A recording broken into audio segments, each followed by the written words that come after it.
Entrepreneurial Edge is brought to you by Business Banking from FNB, because small ideas can lead to big business. FNB, how can we help you?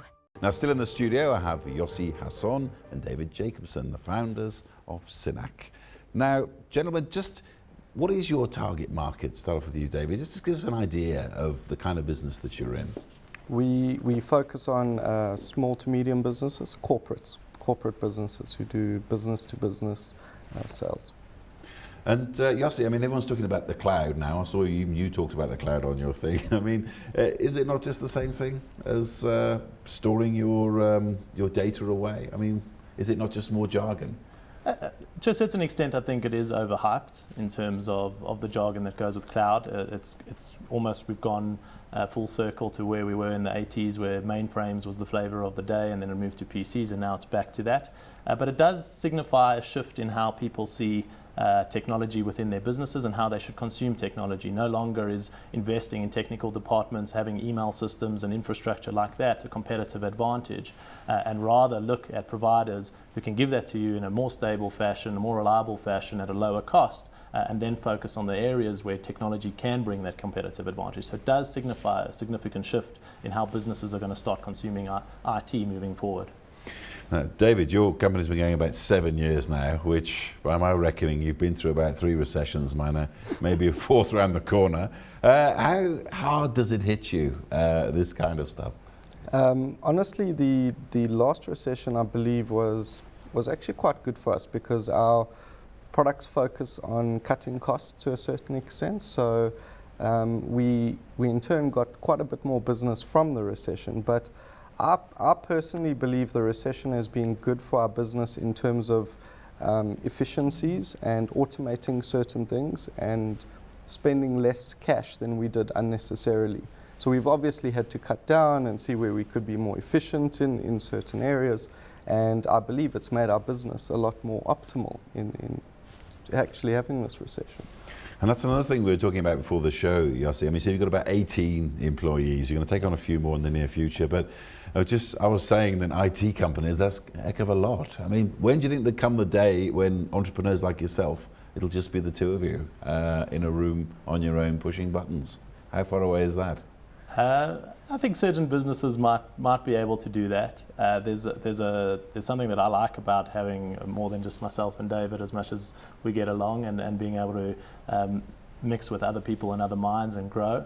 But definitely, gone are the days of companies are more impressive the more people they have. It's how much more they can produce and what they can do with the least amount of resources that's driving most businesses moving forward.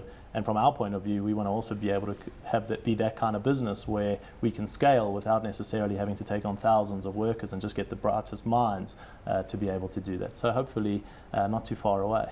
Actually, there's one point. Where do you find your young stars from? I mean, where's the place to look in the IT industry to find the brightest and best minds in the business? It's difficult. It's very difficult. If they're watching this show, then please send apply your CV through to careers at Synack. But I mean, no, seriously, I mean, where'd you go? And is it sometimes, perhaps you look at hiring somebody because you're afraid you're going to miss out on the next generation? And surely all these guys are competitors. To find really good guys, sometimes we look on forums, we see people who've assisted other people, and we look on Google, see what they've done, check them out over the internet, essentially. But the traditional ways through recruiters. And one thing you touched on as well, Yossi, you said we're friends. How difficult and can it be sometimes in the tense moments when things are going wrong? The fact that you are friends, you've known each other a long time. How is it you don't avoid punching each other? How do you know we haven't? Now confessions. Tell us then, what is it like? Because everyone says, oh, don't work with your friends, it's the worst thing. What do you say? Well, David and I, we're quite lucky because we're quite different in terms of what we do and even how we look at problems and how we tackle situations. So David is on the very technical side of the business. I'm on the business development side. So we're both very clear in terms of what we need to do in terms of running the business. We do see things very differently, and that does cause a clash and friction. But from that, always a better solution comes out. Not to say we get along all the time together, but I think the relationship that we've had, it's been one where I trust him wholeheartedly, and we've got each other's backs. And thank God we've never really got into a situation where our relationship has become strained because of what's going on into the business. But now you've got more company in the business because you've sold out 50% to Dimension Data IS, who are quite big hitters in the business. What difference is that going to make to your company and your operation? Well, I believe Synax got a lot of talent. We technically very talented company with all the right ingredients.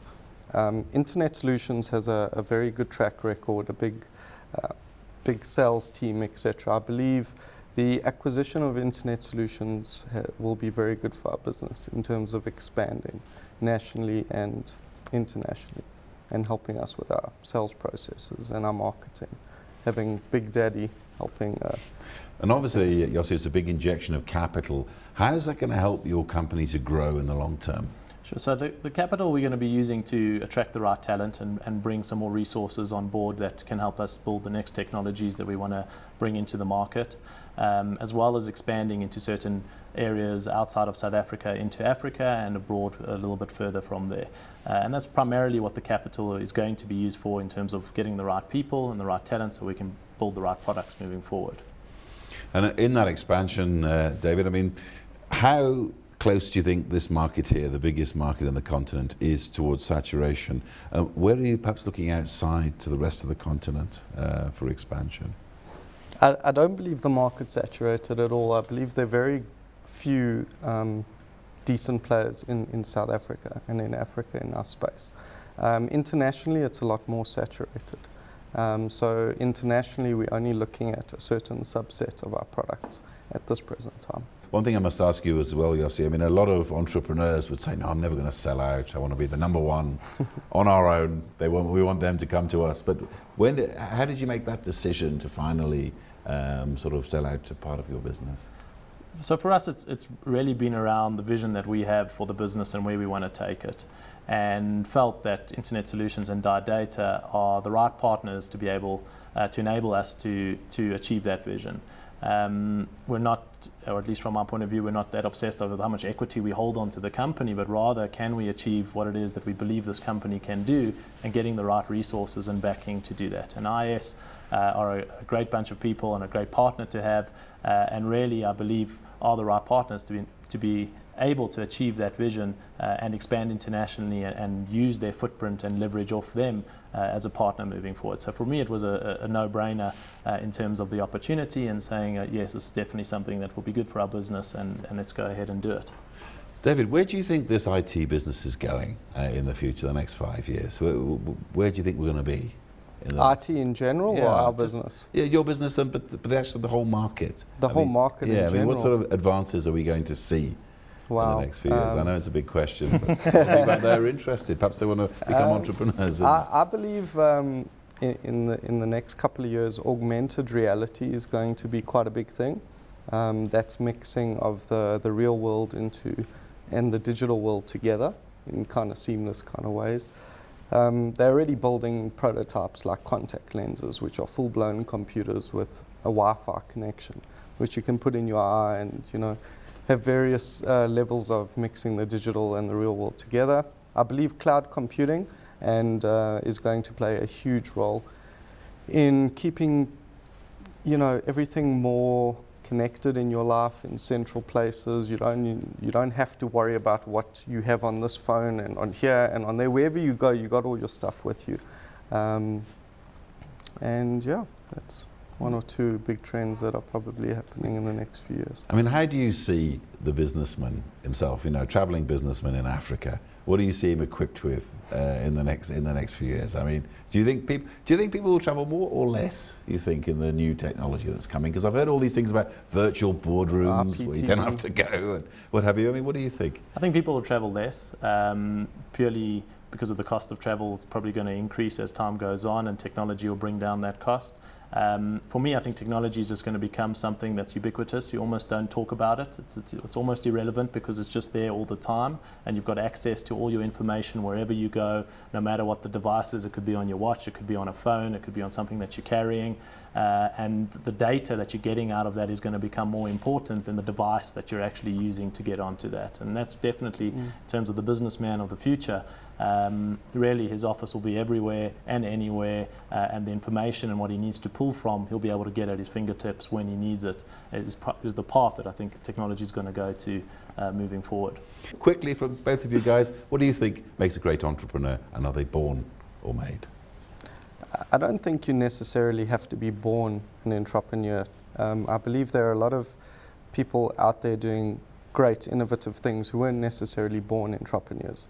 I do believe, though, being born with certain entrepreneurial skills will definitely help you in your quest to be an entrepreneur, such as being slightly crazy, passionate, optimistic when you shouldn't be, and things like that.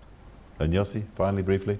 I think entrepreneurs are more made than born. I think the environment, if I didn't have my parents who were quite entrepreneurial and maybe were academics, I might have been a doctor or a lawyer, God forbid. But in terms of what makes a good entrepreneur, I think it's the ability to deal with the unknown and uncertainty, and being able to take that information and say, well, this is what we think we should do and respond to that in this way, or this is where it's going, but not having all the data and information. That ability to deal with uncertainty, I think, is what differentiates more the entrepreneurial flair in a person versus wanting to go down a specific track and path.